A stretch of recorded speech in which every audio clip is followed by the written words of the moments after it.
Halo, halo. Halo, halo, saya mau nanya Mas. Halo. Ya, ini masuk ke YouTube ya, Mbak. Mohon untuk Ya tidak Allah, langsung menyebutkan ya. nama. Ini Tidak, bukan Mbak. Miss Yuni. Duh, lah sama ini nyari siapa? Walah, Mas bisa bantu nggak? Tolong aku lah, ya Allah, bingung banget. Oh, kenapa bingung pegangan, Mbak? Gini, gini ya Mas, aku mau tanya. Hmm. Gini loh Mas, kan majikan saya kan nanya, kamu kapan mau pergi dari sini gitu. Aku jawab, ya kamu mau ngelarin aku kapan? Hari ini, besok, kapan aku siap. Kan saya datang ke sini tahun 2021, bulan 4 tanggal 9. Terus masuk ke karantina 3 minggu, keluar tanggal 30, masuk ke tempat majikan. Lah sekarang tahun 2023, bulan 4 tanggal 9, aku kan finish. Nah, aku belum pernah ngambil cuti tahunan. Nah, katanya kalau cuti itu nggak diambil, aku bisa keluar awal bulan ini udah dikatakan finish. Nah, itu bener apa enggak? Gitu loh, Mas. Kalau iya, aku pengen keluar karena majikan nanya, kamu kapan keluar? Kamu kapan keluar? Dia bilang, kamu hari ini bilang bulan sekian. Nanti bilang lagi bulan depan. Lah dia kan tiap hari nanya, kalau tiap ada masalah kayak ngusir gitu loh. Saya kan bingung. Mending aku keluar sekalian gitu loh. Capek aku jawabin terus gitu. Halo, oke. Halo? Ya, Oke. ambil Iya, nafas, Mas. ambil nafas dulu biar tenang. Udah. Jadi, Gimana aku minta bantuannya gitu loh. ya. Gini, saya ceritain ya, Mbak. Kalau sampean Ya, belum ngambil cuti, satu ya, kontrak kan cutinya 2 minggu ya. tuh. Yo. Nah, sampean boleh keluar 2 minggu kalau majikan nggak mau ganti duit. Boleh sampean keluar 2 minggu sebelum visa sampean habis. Itu boleh. Sampean sudah finish kalau majikan nggak mau ganti duit. Tapi kalau majikan mau ganti duit, ya sampean keluarnya di tanggal yang tertera di tempatnya sampean. Jadi gitu aja, so simple.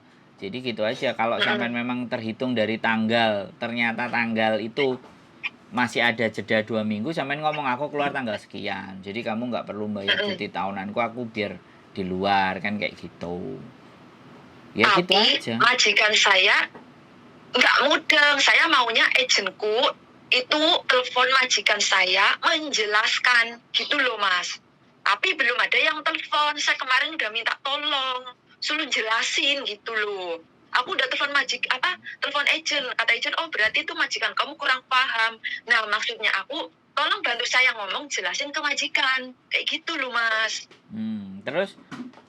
Terus nah, Nggak ada orang telepon kok. nggak, sekarang saya tanya, nek nek agent sampean nggak ngandani majikan sampean, apakah sampean akan seperti ini? Sampean boleh menentukan sikap.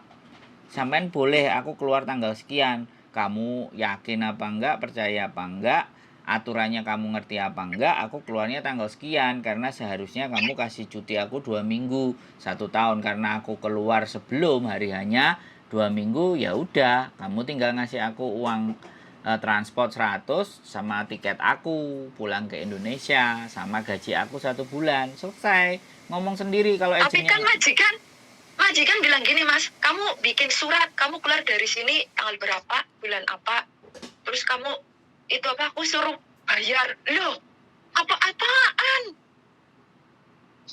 Loh, Saya malah nggak maksud, Mas. Saya kan selesai kontrak. Kok mau keluar dari sini suruh bayar? loh. Saya kan nggak ngambil cuti selama 2 tahun. Makanya aku pengen dari awal cepet keluar, itu cuti nggak usah diambil gitu loh. Aku keluar awal. Loh lah iya Tapi kan kan 2 minggu. maksud. Ya sampean ngomong kayak gitu Iya. ke dia. Kamu ngerti apa enggak urusanmu, peraturan. Orang dia nggak mudeng kok. Oke, sebentar. Tahan emosi, oke? Aku nggak Kalau emosi. kalau ndak mudeng, suruh nelpon Lokung Cuy. Oke? Jadi sampean nggak perlu harap-harap agenmu untuk jelasin ke Nomornya majikan. berapa sih, Mas? Apa? Kasih nomornya, SMS nomornya lah. Lokung Cuy.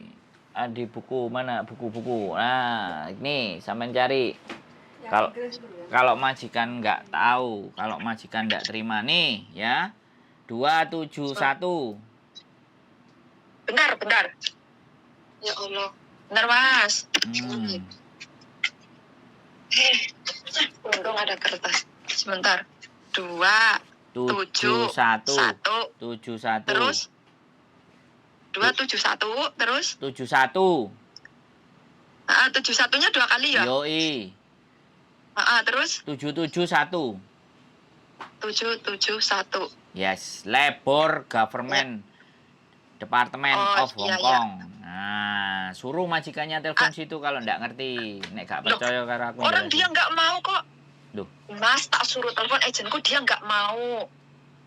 Oh, ya berarti kan nek dia nggak mau berarti dia sing don't care ya udah, sampai tinggal tulis surat, kewajibannya dia bayar apa sodorin sendiri ke majikan. Kalau dia nggak yakin nggak mau kamu telepon Lo Kung Ji, ini yang harus kamu bayar sama aku, ngapain kamu bayar aku? Sampean ngomong kayak gitu juga.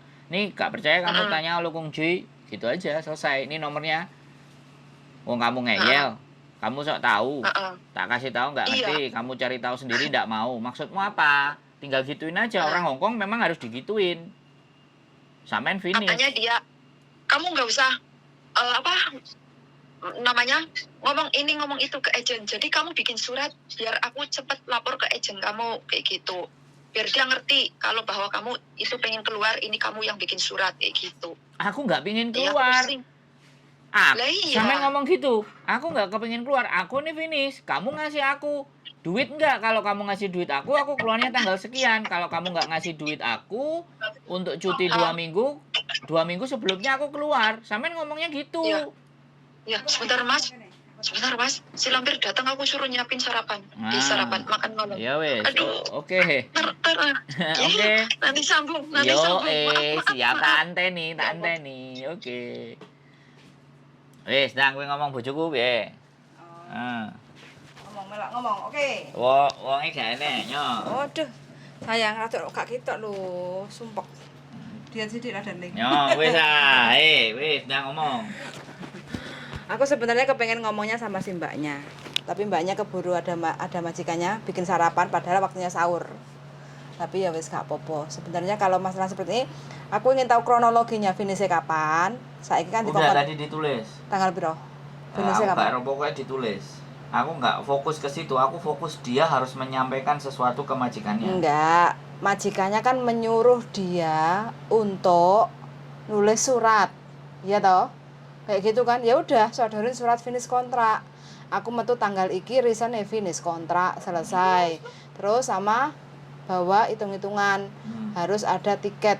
Jadi sekeluar itu harus ada tiket pulang ke Indonesia. Kalau memang sudah maju 2 minggu berarti kan nggak dapat cuti tahunan.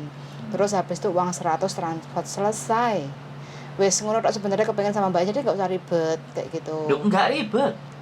Sebenarnya kan nggak ribet, tapi dia nggak bisa memahami memahami saya. Enggak, karena kan dia minta orang ketiga untuk bisa memahamkan majikan. Kalau enggak gitu kan dianya suruh nulis surat sendiri kapan keluar, kayak gitu kan. Ya udah, mbaknya juga enggak mau ribet, majikannya juga ngeyel kayak gitu kan. Jalan satu-satunya ya sodorin aja surat finish kontrak, kan di situ udah tertera nama majikan sopo, terus tinggal kerjanya di mana, terus nama pembantunya siapa, nomor KTP-nya berapa, kapan selesai kontrak, terus alasannya apa. Finish kontrak selesai, Darling. Nah, iya selesai. Nah, so easy. Makanya kan yang jaluk kertas, dia gak ngerti kertas, dia pingin wong pihak ketiga jelasin ke majikan. Lah kita siapa jelasin ke majikan? Enggak kita masuk. nggak perlu jelasin ke majikan karena kita orang luar, makanya daripada memperkeruh masalah.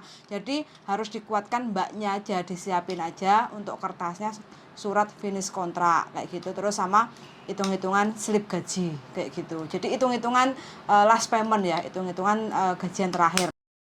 Termasuk tiket pulang ke Indonesia harus ada. Kalau nggak ada, jadi ya dilaporkan ke labor.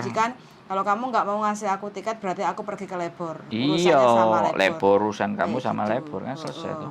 Yang penting majikan tanda tangan dulu, finish kontrak kayak gitu. Terus dia nggak mau tanda tangan pun no problem kan? Ya lebih baik. Ya lebih baik. Tapi kalau kadang ngeyel kan majikannya kan. Lebih baik tetap tanda tangan menyatakan. Nek dia gak gelem kan kita nggak iso makso. Ya nggak gelem ya nggak usah metu no. Lo gak iso metu yo gak iso dong. Enggak, majikan pasti tanda tangan karena itu surat pemutusan kontrak Iya, kerja. persoalannya. Kalaupun dia enggak tanda tangan, imigrasi akan ngirim surat ke majikan bahwa pembantumu itu kapan metune, kayak gitu. Kapan terakhir? Nah, ora usah kayak kita bikin surat finish. Dia mau tanda tangan ataupun tidak, namanya itu finish kontrak. Ya kan? Kalau finish kontrak terus kita disodorin ditanyain, "Lah mana majikanmu enggak tanda tangan?" Dia enggak mau tanda tangan terus piye? Darling, piye carane majikan itu mau? Pasti mau lah tanda tangan itu. Enggak, maksud saya boleh. Menurutmu logika idealnya seperti itu. Idealnya. Lah kalau majikan yang tidak ideal, ya lapor ke agent. lah makanya wong agentnya dilapori gak ditelepon gak diangkat, gak ngerespon. Finish kalau dia enggak ganti majikan, agent no respon. Enggak, pokoknya ini kan solusi solusi aja ke mbaknya kayak gitu loh. Oke, gitu aja teman-teman. Kita selalu rame. Ya, jadi, jadi kan seperti itu. Karena dia berharap majikannya mau tanda tangan. Kalau saya, ya majikannya mau, oke. Kalau majikannya nggak mau, solusinya bagaimana? Jadi bukan segala sesuatu itu kita ngomong iya, terus nanti yang terjadi iya. Bisa jadi kita ngomong iya, yang terjadi ternyata tidak. Nah, kan kita harus fair. Kita harus punya plan A, plan B, plan C, plan D. Begitu ceritanya. Ya, kita persiapan mau buka, mangan sambal. Dan ronde royal boleh dimakan. Sudah selesai kalau mau makan. Keep stay tune my YouTube channel and see you next video. Bye-bye. Bye-bye.